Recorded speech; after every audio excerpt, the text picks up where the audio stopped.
Okay, thank you. It is a great honor to be here. Thank you for the introduction. Um, okay, so my subject is a bit different than what we have discussed until here.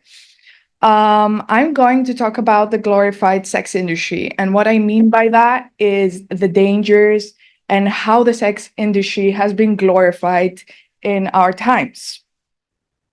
So, first of all, I think it is really important to define what is pornography. So, pornography is sexual behavior in books, pictures, statues, films, and other media. Many people seem to think that pornography is just sexual behaviors in pictures or in films, but in reality, it is defined as all of the above. It can be detrimental and damaging, and it is considered to be the worst form of entertainment. It appeared in the mid 19th century, and printing press was responsible for the rapid growth of it. But the truth is, pornography is the last form of entertainment that we don't know if it's consensual, ethical, or even legal at this point. So here are some statistics so we can better understand why, why pornography has such a huge impact on our lives. The global pornography industry is worth around $97 billion. 9% of porn users are children under 12 years old. 35% of all internet downloads are related to pornography. 30% of all data transferred across the internet is porn related. Around 100 million pages of pornographic content are on the internet, and about 200,000 Americans are classified as porn addicts. Now, we're going to talk about addiction more because I think it is an addiction that is not talked about enough. People talk about their addiction to cigarettes, their addiction to alcohol, but they're scared to talk about something like that. And it is really important to understand if you have it. So, what are some signs of addiction and how that may impact your quality of life?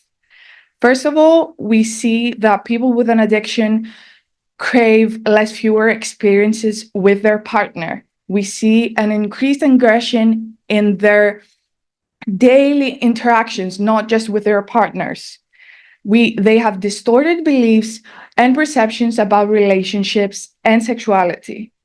They have difficulties in forming and maintaining long-term partnerships. And that isn't just about their relationships with their partner. Because of their aggression and their addiction, that may affect their relationship with their parents, their siblings, their friends. They have unattainable standards of beauty and body perfection, and they are desensitized to the emotional and intimate aspects of a relationship.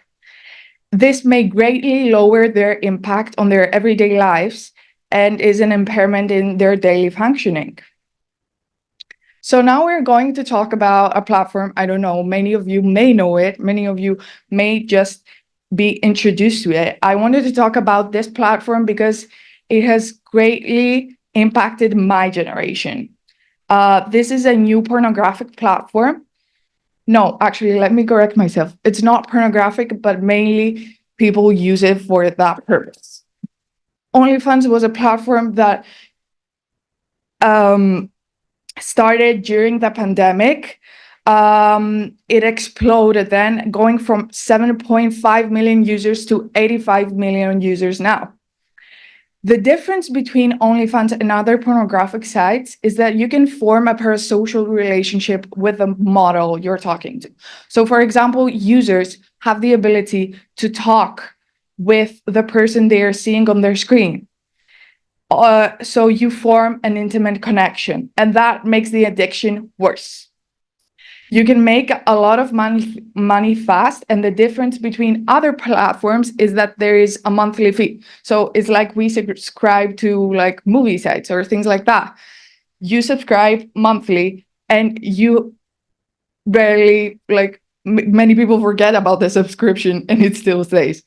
The top earners of OnlyFans make $100,000 or more monthly. Here are some quotes for participants. It changed my life.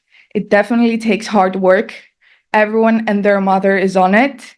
Why not make money out of this and have a control over my body? And every single regular job that I had, I was getting sexually harassed in some way.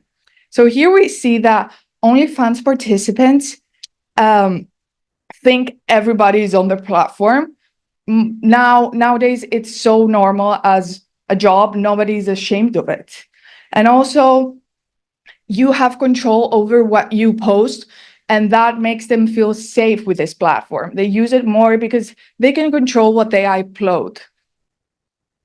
Here are some OnlyFans user statistics.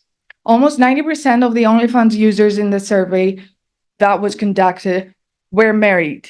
The average OnlyFans user is 29 years old. OnlyFans reached 100 million users faster than Facebook. Up to 500,000 new users join daily, 1.25 million daily active users. So here you can see what an impact it had. It reached 100 million users faster than Facebook. I don't know if you've seen social network, how fast that grew. It exploded. And also, we assume that such a platform is mainly joined by unmarried old people, but in reality, it's married young people in their 30s. So here I have some graphs so you can see by gender, by age group, and by country who uses the platform most. So we see, as I mentioned before, that the age group is 18 to 24, mostly used by males, and the country that uses it the most is the United States, of course. It hasn't come to Europe as much as the United States, but it's slowly coming too. Yeah, exactly. Okay, so here we can see how many content creators are OnlyFans. This is the creators, not the users. So it's quite scary. It may not seem much, but it's almost 5% of American adults that are planning to become an OnlyFans creator, which means becoming associated with the porn industry. So now we are going to talk about why they choose this platform. It is considered to be ethical porn. What is ethical porn? It means that you can set your own personal boundaries. So you can upload whatever you like. You can control your conversations. Also, there's no streaming of child pornography because many other platforms have been accused of that and people prefer not to use them. Also, it isn't derogatory to the physical, mental, and emotional well-being of the creator. So here I'm going to talk about why it is so draining and why it's not as glamorous as people think. The top 10% of creators being responsible for 70% of the site's total revenues. As you can see, I have a bullet that says internet stars. That means like musicians, content creators, people that are already famous are joining this platform. So many people subscribe to their content just out of curiosity, not out of sexual interest. We have many females joining this platform just because they want to see what their favorite musician uploaded in this platform. And these type of people are responsible for 70% of the revenues. An OnlyFans creator on average makes only a meager $180 a month. This is not enough to make a living whatsoever. It's like pocket money. It's not, you can live off of it. And you are putting your body out there. There's a lower degree of physical sexual exploitation. You're marketing yourself to newer audiences.